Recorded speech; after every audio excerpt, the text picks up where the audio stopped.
കർത്താവ് നിങ്ങളോട് കൂടെ. അങ്ങേ ആത്മാവോടും കൂടെ. യോഹന്നാൻ എഴുതിയ വിശുദ്ധ സുവിശേഷത്തിൽ നിന്ന്. കർത്താവേ, അങ്ങേക്ക് മഹത്വം. വിശുദ്ധ യോഹന്നാൻ എഴുതിയ സുവിശേഷം 21 അധ്യായം 1 മുതൽ 14 വരെയുള്ള തിരുവചനങ്ങൾ. അക്കാലത്ത് യേശു തിബേരിയൂസ് കടൽ തീരത്ത് വച്ച് ശിഷ്യന്മാർക്ക് വീണ്ടും തന്നെ വെളിപ്പെടുത്തി. അവൻ വെളിപ്പെടുത്തിയത് ഇപ്രകാരമാണ്: ശമയോൻ പത്രോസ്, ദീദിമോസ് എന്ന് വിളിക്കപ്പെടുന്ന തോമസ്, ഗലീലയിലെ കാനായിൽ നിന്നുള്ള നഥാനിയേൽ, സബദിയുടെ പുത്രന്മാർ എന്നിവരും വേറെ 2 ശിഷ്യന്മാരും ഒരുമിച്ചിരിക്കുകയായിരുന്നു. ശമയോൻ പത്രോസ് പറഞ്ഞു, ഞാൻ മീൻ പിടിക്കാൻ പോവുകയാണ്.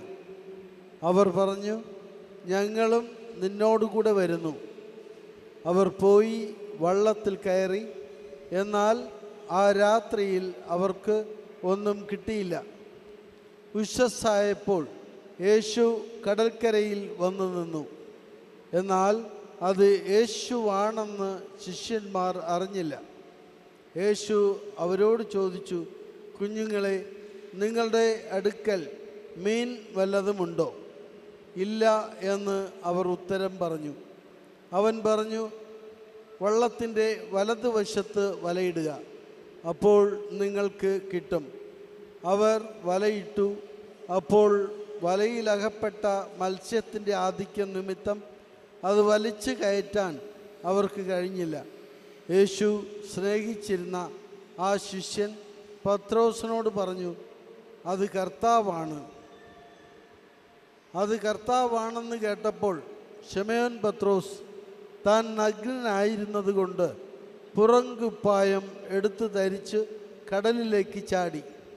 എന്നാൽ മറ്റ് ശിഷ്യന്മാർ മീൻ നിറഞ്ഞ വലയും വലിച്ചുകൊണ്ട് വള്ളത്തിൽ തന്നെ വന്നു.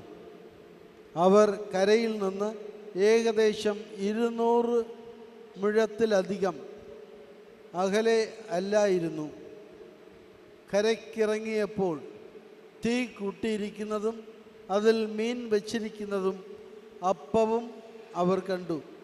യേശു പറഞ്ഞു, നിങ്ങൾ ഇപ്പോൾ പിടിച്ച മത്സ്യങ്ങൾ കുറെ കൊണ്ടുവരുവിൻ. ഉടനെ ശമയോൻ പത്രോസ് വള്ളത്തിൽ കയറി വലിയ മത്സ്യങ്ങൾ കൊണ്ട് നിറഞ്ഞ വല വലിച്ച് കരയ്ക്ക് കയറ്റി.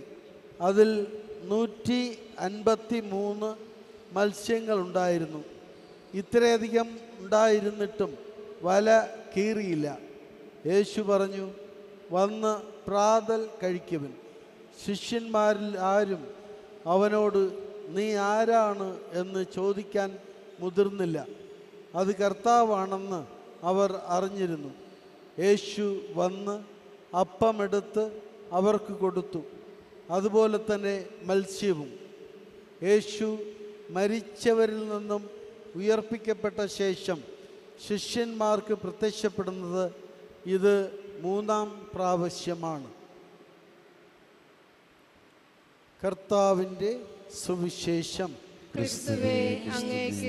സുവിശേഷ വചനങ്ങൾ വഴി നമ്മുടെ പാപങ്ങൾ മോചിക്കപ്പെടട്ടെ. ആമേൻ.